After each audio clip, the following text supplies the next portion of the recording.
today. My name's Karen Hodge, and I get the joy of facilitating this panel today. You are in for a treat. But before we begin today, we really want to thank our sponsors. The breakout session, you got a book, Aging with Grace, as you came in. How many of you got a book? Let's hear it for Anchored Biblical Hope Counseling. The co-author with Susan Hunt, who's sitting to my left here, Sharon Betters, that's part of the ministry that she helps run with her husband, Chuck, Mark Inc. And so we are incredibly thankful for their sponsorship today. Well, we live in an anti-aging culture, right? And yet you signed up to come here.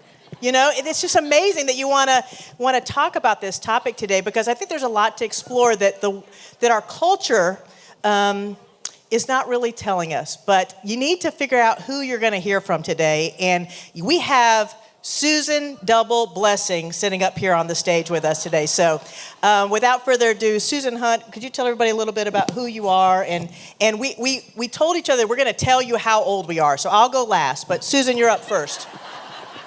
I will do that. I'm Susan Hunt. I'm the widow of a PCA pastor, the mother of 3 and grandmother of 12, plus one in heaven and one by marriage. I had the privilege of serving as the coordinator of women's ministry in the PCA for about 15 years, and now I have the wonderful joy of watching Karen flourish in that ministry. I was saved when I was 22. And I'm 82 now, so I have known Jesus for 62 years.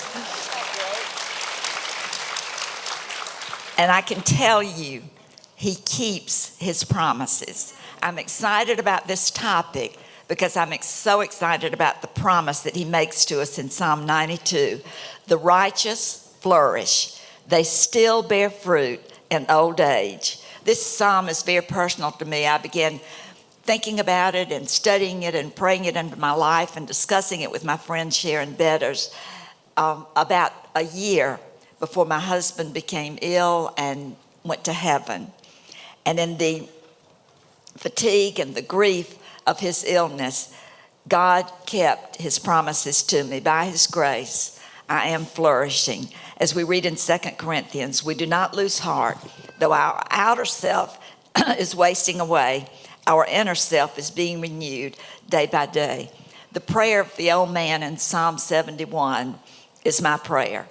Oh God, from my youth you have taught me, and I still proclaim your wondrous deeds. So even to old age and gray hairs, oh God, do not forsake me until I proclaim your might to another generation, your power to all those who come. That old man saw beyond those he would tell to the ones they would tell, until Jesus comes back. That's exciting. Thank you, Susan, so much. And now you get a chance to meet another Susan, Susan Yates. Tell everybody a little bit about who you are. I'm Susan the second. She's the first. I am Susan Yates, and I'm from Falls Church, Virginia, which is a suburb of Washington, D.C. My husband is a pastor. We've been married almost 53 years, and we have 5 children and 21 grandchildren. So it's been a great journey. I write books, and I speak, and I blog, and I'm just really honored to be here with these 2 wonderful women. So great. How many of you are still trying to figure out who you're going to be when you grow up? Raise your hand. Okay. Well, you're not alone. And part of that is what it looks like to age with grace. And so I'm Karen Hodge, and I'm 54 years old. I've been following Susan Hunt around for about 26 years, still trying to figure out who I am, who I'm going to be when I grow up. And I serve as the coordinator for women's ministries in the Presbyterian Church in America. I think it's important for us to kind of start out with maybe some of the misconceptions about aging, some of the things that you're seeing on a screen every day in your house or maybe consuming through different kinds of media. So Susan Yates, would you kind of start us off on that topic? Sure. Well, I forgot to tell you, I'm 76. In my head, I think I'm 38. I wasn't going to tell anybody how old you were. Yeah. But my body thinks I'm older. And, you know, one of the misconceptions about aging is the media and culture tells us that we're redundant when we get old, that we're no longer useful, and that our life's purpose is over. And that's just a lie. Plus, you go on Instagram or Pinterest or any type of social media, and everybody looks perfect. But the reality is, behind every perfect picture, there is someone with great sadness. right? That's just not true life. So there are a lot of misconceptions about aging. And to be honest, right out the gate, I am so glad to be old. There's so many blessings in being older. One of the blessings is that you know that so many of the things that you thought mattered when you were young don't really matter, right? And also, you don't have to prove yourself anymore. There's a lot less pressure. So those are two of the really great things.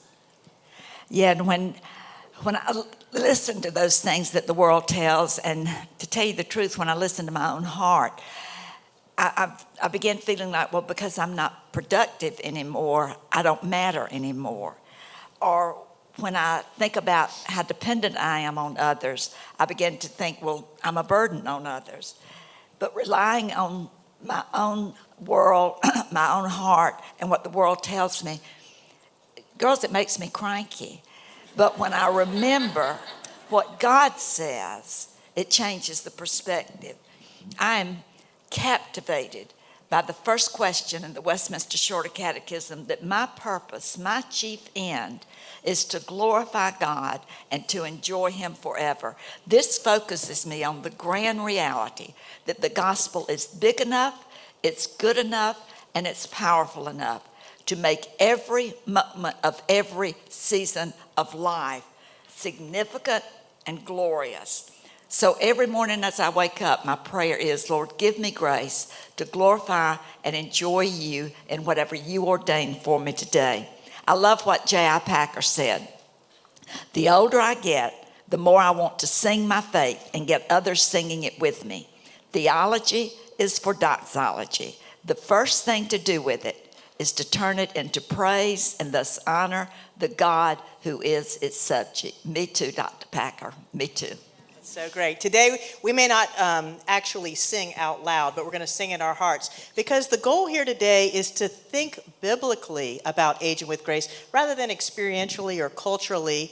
And Susan Hunt and I, we wrote a little book called Life-Giving Leadership, and we talk in there about just this idea of what does discipleship look like, to go in front of or alongside another person to get them to an intended destination. And today we have the treat of having two people who are going to sit on the stage with us today who are walking just a few steps in front of us, and the destination is home. And so today we're going to take a couple of steps today on thinking about what it looks like to age with grace. So in order to think about it biblically, Susan, are there some key scriptures that kind of give you a framework to think about that? Love the question. Well, you're the one who trained me, so yes, there you go. Yes, when the results of aging became obvious in my life, my question was, how do I glorify God in old age? But do you notice what I was not asking? I was not asking, how do I enjoy Him in old age? That's the surprise that I learned as I studied Psalm 92 and prayed it into my life. The title of Psalm 92 is A Song for the Sabbath. It's a community song. They sang it together when they gathered for worship. Our salvation is personal, but we are adopted into a family. Flourishing happens in community. Flourishing does not mean doing more. It means becoming more like Jesus. It means dying to self that the life of Christ may grow in me. Psalm 92 is a poetic picture of what it looks like to flourish, what it looks like to glorify and enjoy God. Verse 1 says, "It is good to give thanks to the Lord, to sing praises to your name, O Most High." This is a God-centered song. He is the reference point. Note the names of God that are used. Lord, which is the Hebrew Yahweh, tells us that He is a personal God who enters into a covenant relationship with us, promising, I will be your God. You will be my people. I will live among you. Most High reminds us of His transcendent sovereignty. This is the theology that will ground us to glorify and enjoy Him even in the hard places and hard relationships. Gratitude and praise are the overflow of this theology. I began praying as I read this psalm that the grace of gratitude would go deep into my heart And in the hard place of Jean's illness and then his death, the Lord answered that prayer. Instead of fear, I have to tell you, I was absolutely shocked at the gratitude that I felt during that time. The gratitude for God's presence with us, and then the gratitude for Jean's presence with Jesus in heaven. And then verses 2-3 say, it is good to declare his steadfast love and faithfulness morning and evening to the music of the lute and the harp. Steadfast love is the Hebrew for God's covenant commitment to keep every promise, no matter what it cost him. So this verse points us right to the cross, where we see the ultimate expression of his hesed. Then I began to exclaim, verse 4, for you, O Lord, have made me glad by your work. At the works of your hands, I sing for joy. As I prayed, make me glad by your work, I began to think about the work of his hands as they were nailed on the cross for me, his saving and sanctifying work in my life and in the lives of those around me.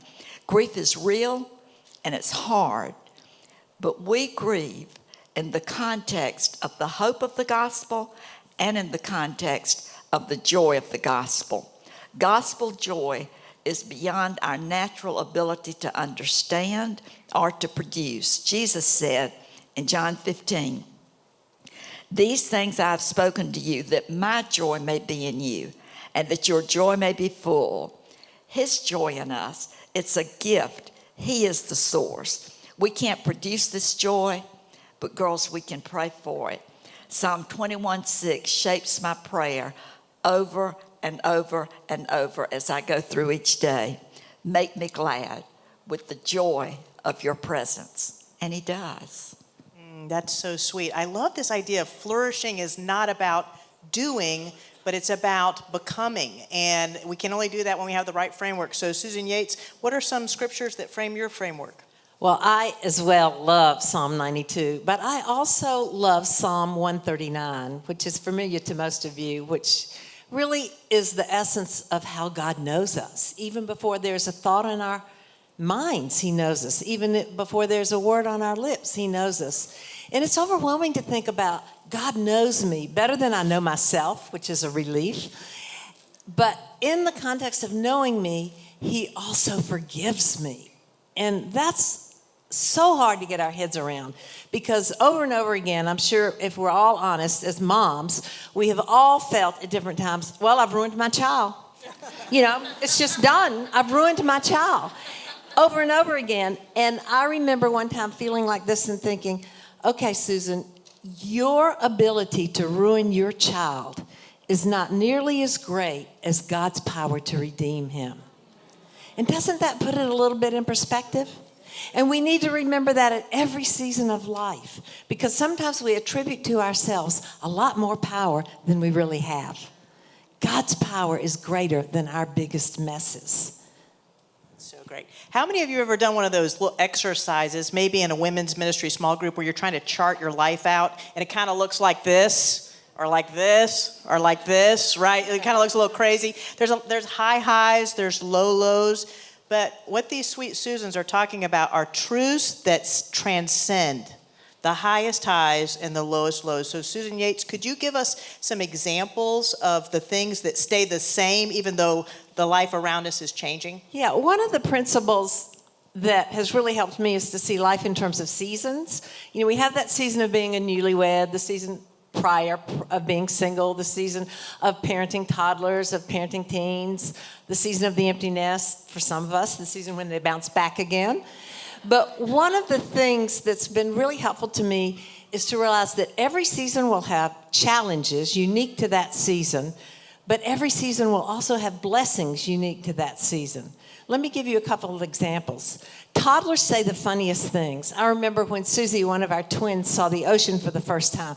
Her eyes just became huge. And she looked at it and she said, Mommy, it's too full. You need to let some of it out. And I realized toddlers say funny things. Ladies, if you have toddler grandchildren, when your grandchild says something funny, pull out your phone, write down what they say, put their initials and the date, because it'll one day make a great story. It's a wonderful blessing to the season of toddlers. It's not a blessing to teenagers. The season of parenting teens has different blessings. You begin to see some payoff of some of the early training. But it also has challenges. What do you hold strong for? What do you enforce? And how much do you let go? Then you have the season of the empty nest, and that is all kind of awkwardness. And you have the season of what I call the golden years. But the important principle here is to articulate the challenges, to be honest about them. We don't say, oh, I'm doing just fine, I'm praising Jesus. It can be hard, and we need girlfriends with whom we can be honest. So articulate the challenge of the particular season you're in, but then choose to focus on the blessings. So one of the challenges of aging is our bodies creak, and the arthritis sets in. And you look at someone on television who's a great athlete and you realize, I'm so jealous. I wish I had that energy.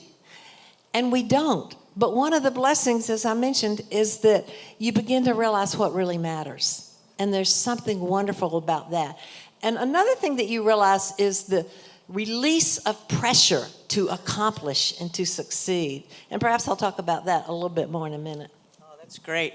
Well, we're so incredibly thankful for those of you who are listening and watching from home. And I'm hoping you're able to focus right now and maybe not look over at that laundry pile or maybe what's going on in the sink. And you can just sit here and learn, because there's some women in this room that probably left a list for your husband. How many of you did that? Yeah, make sure you unload the dishwasher and comb Susie's hair and all these things. And guess what, ladies? They're not going to do that.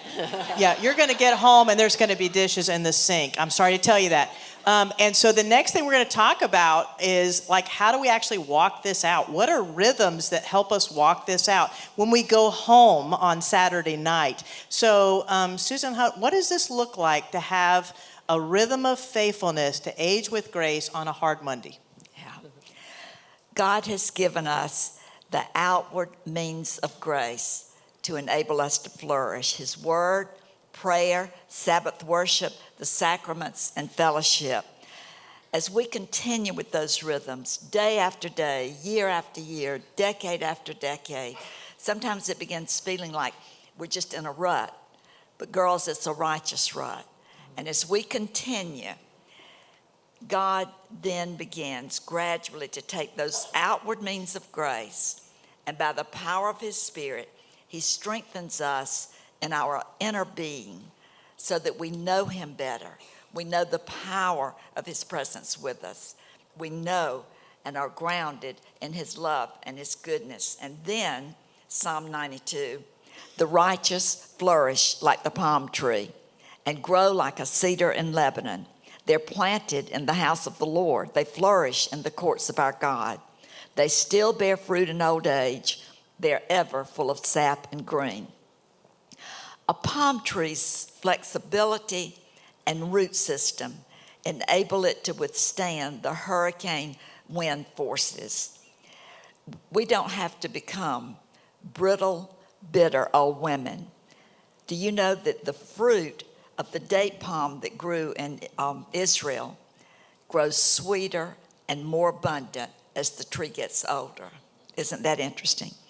The huge cedar of Lebanon grows in groves. Its huge branches spread out and often intertwine. I think this is a sweet picture of the interdependence of God's people, of the church. It's a place of sweetness and unity that gives shade for a weary traveler and also provides a happy place for God's happy children to have fun together. A tree does not plant itself. God sovereignly plants us in the time and history and the place on the planet, in the family and in the local church, where He intends for us to flourish and to help others flourish. And the means He provides for that are those means of grace, those outward means of grace. Do not neglect them.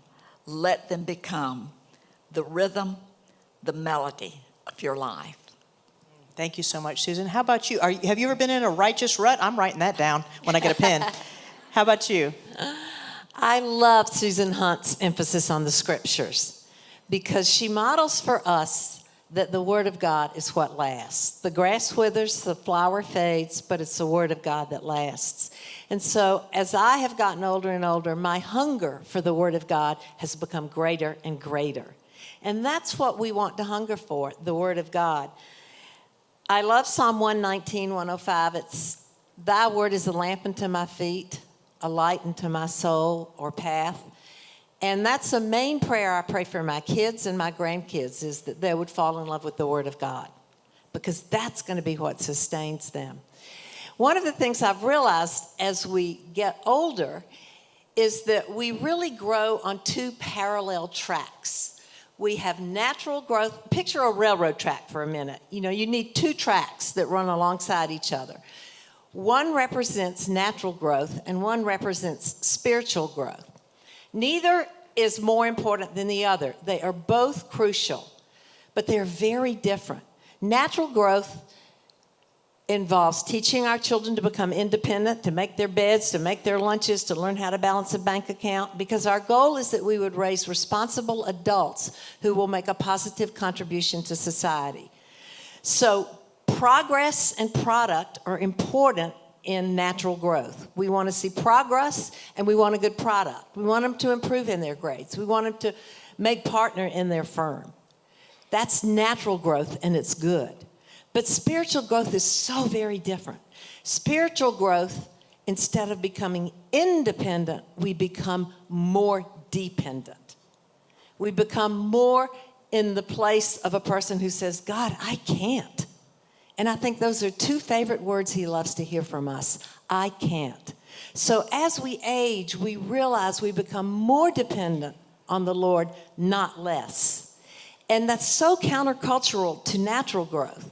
And we get into trouble when we take the laws of natural growth and try to apply them to spiritual growth.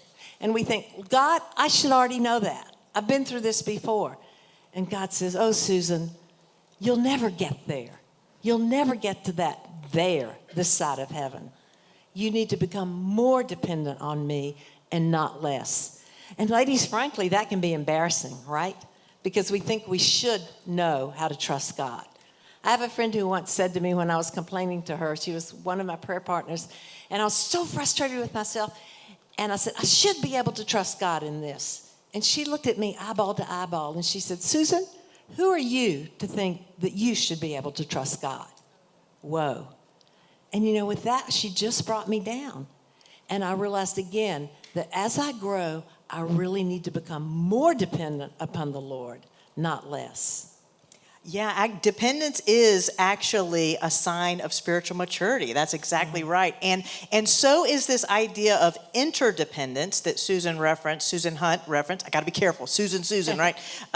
Referenced with the whole cedar analogy there in the Bible of the interconnectedness of the roots. And, you know, aging is scary, right?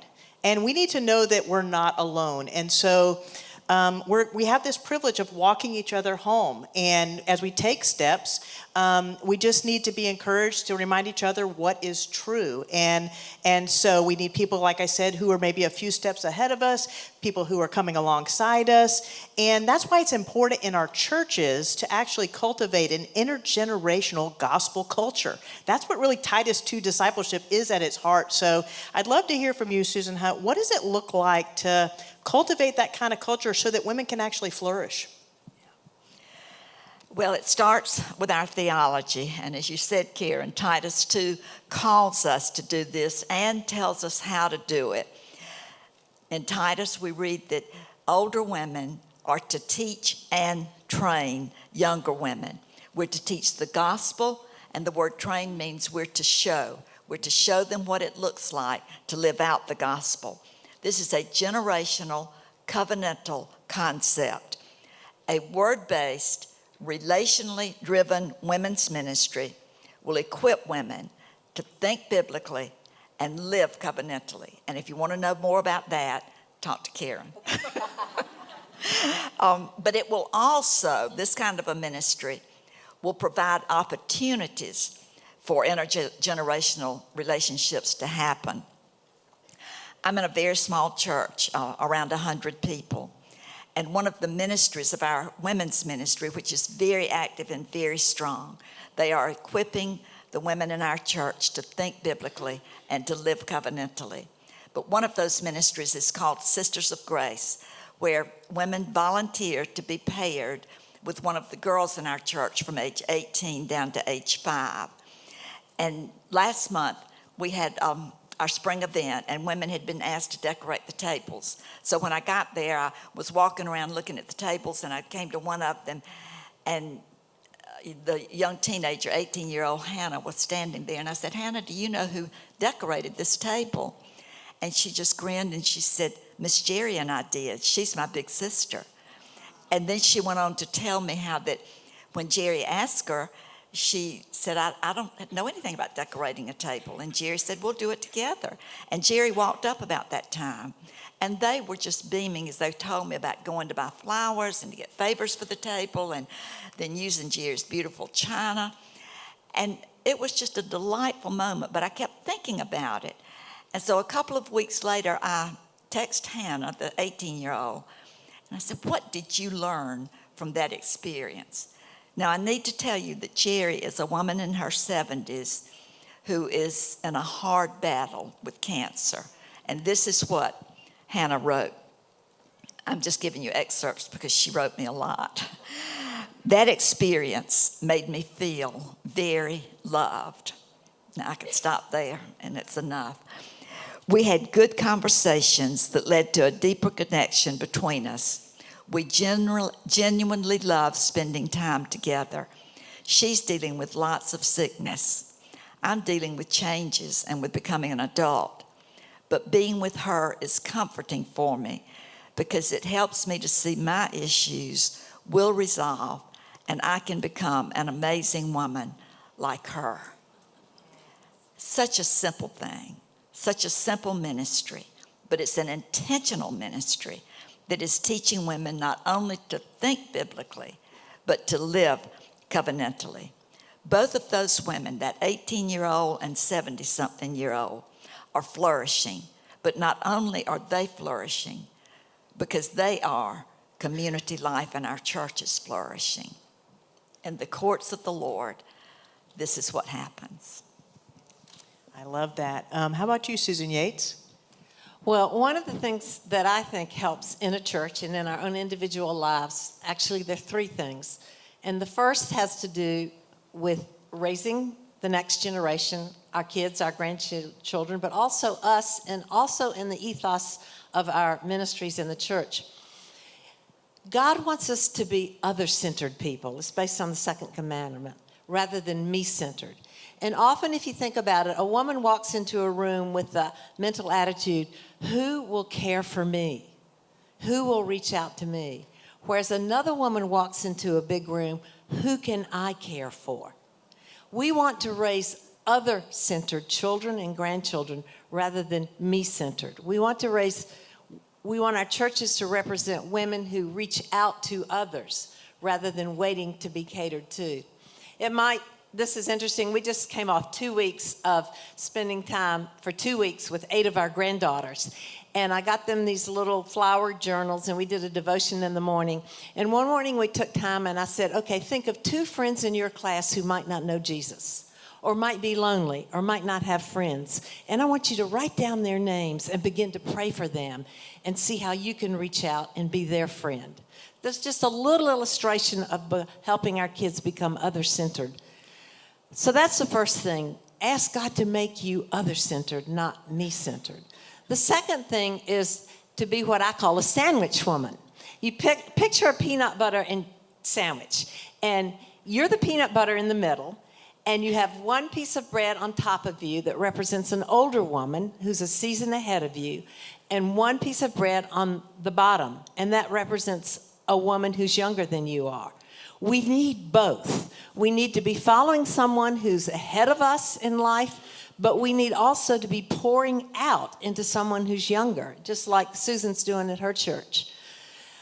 When you're pouring into someone who's younger, it revitalizes you.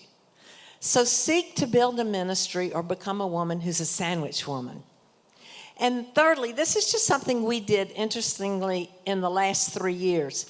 We realized as we approached retirement that we needed a community that was walking through this with us. I mean, when you're a mother of young children, you got girlfriends in the same situation.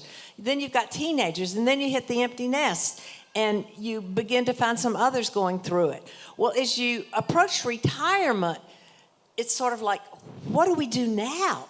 What do we do for the rest of our lives? How do we finish strong? So John, my husband, and I gathered 6 other couples there was a 15 age difference between all of us, and we were at different phases, some considering retirement, some already there, some of us in the middle. And we covenanted together to study, how can we finish strong? And we began to read books. We named ourselves the Oaks Folks. It's a play on old folks, but also a play on a verse from Isaiah that talks about being oaks of righteousness, from Isaiah 61, which we wanted to be. And to walk through this season together in community was a new thing, because I'd never heard of somebody doing this as you approach these retirement years. And one of the things we realized is how desperately we need in every season to have community.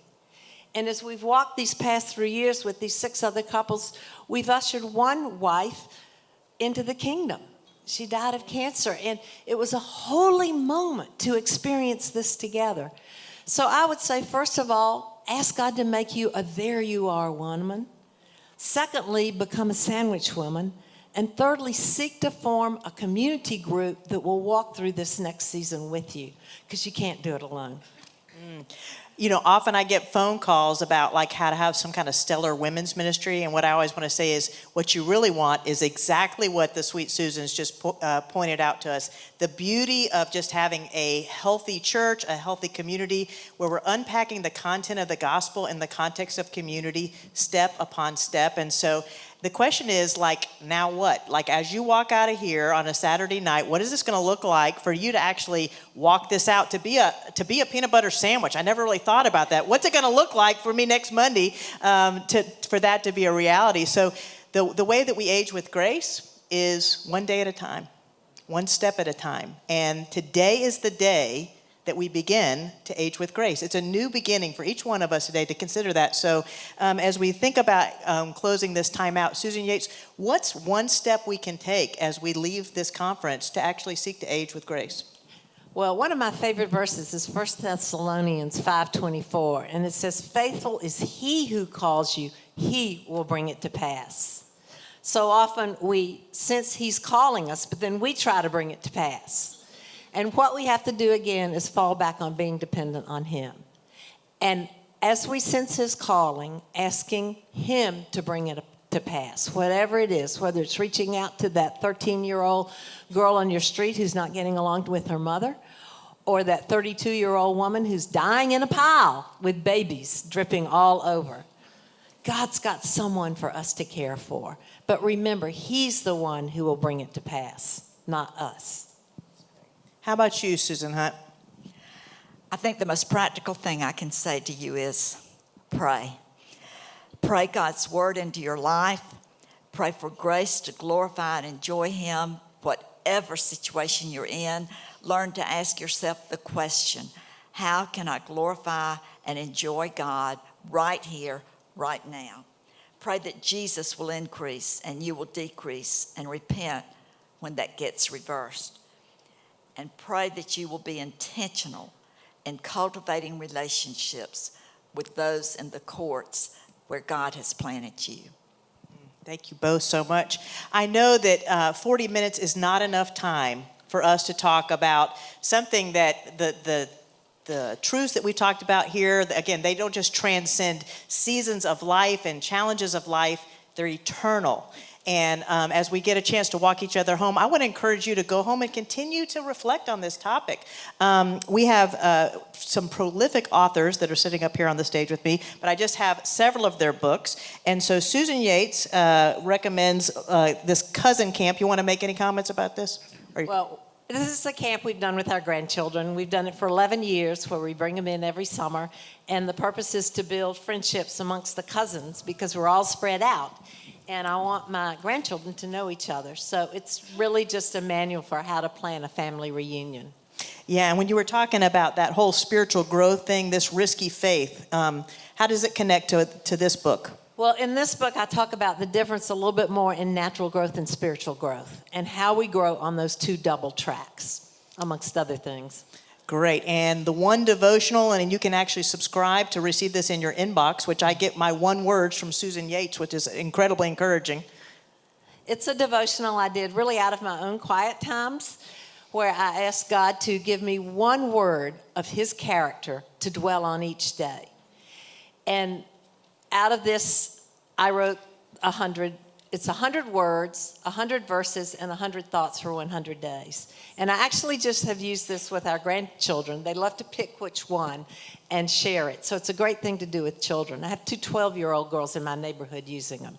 So it's just from my personal quiet times. You can do the same thing. That's so great. And I actually walked in a young mom's kitchen in my brand new church, and she had some of these one cards sitting up in her kitchen. And I asked her, I said, do you know Susan Yates? And she said, no, I don't. I said, well, I get to be with her next week. She said, well, please tell her thank you. Well, we want to highlight two books from Susan Hunt. I only have one of them sitting up here with me. One of them you got as you came in, Aging with Grace. There is a leader's guide that goes with this. So we really encourage you to do this in a group of people, an intergenerational group. And in fact, I love to talk about this book. This book is for 20-year-olds. This is not, it's for 82-year-olds too, but it's for 20-year-olds because today's the day we figure out who we're going to be when we grow up. And then we've also been talking about this idea of spiritual mothering, spiritual mother, right? So tell them a little bit about spiritual mothering and how that, you've just seen God use that over the years. Okay, why don't you tell Okay, all right. Oh, I'm so glad to talk about that because I have actually seen the fruit of that. This book and now is almost 30 years old, but it really is, what does it look like to cultivate this Titus 2 discipleship gospel culture? So it's just the air that a young woman would breathe from the nursery on up. And what it leads to, of course, is having a strong, healthy church. And again, there is not only a leader's guide that goes along with that, but also a complementary resource called Titus 2 Tools that kind of shows you how you can actually practically set that culture up in your church. So anyway, I've had the privilege to actually walk alongside Susan and see her embody the truths in the book in living color, because really that's what spiritual mothers do. They show us the way that are in front of us, what it looks like to walk each other home. So would you join me in thanking Susan Yates and Susan Hunt for their incredible wisdom today?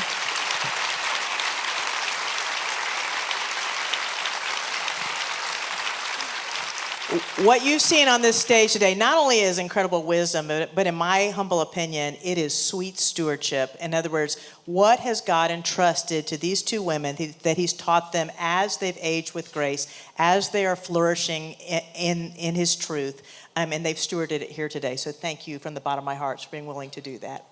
Thank you, Karen. All right, and because I said aging's kind of hard and kind of scary, I think we should pray about it. So I'm going to close this in prayer.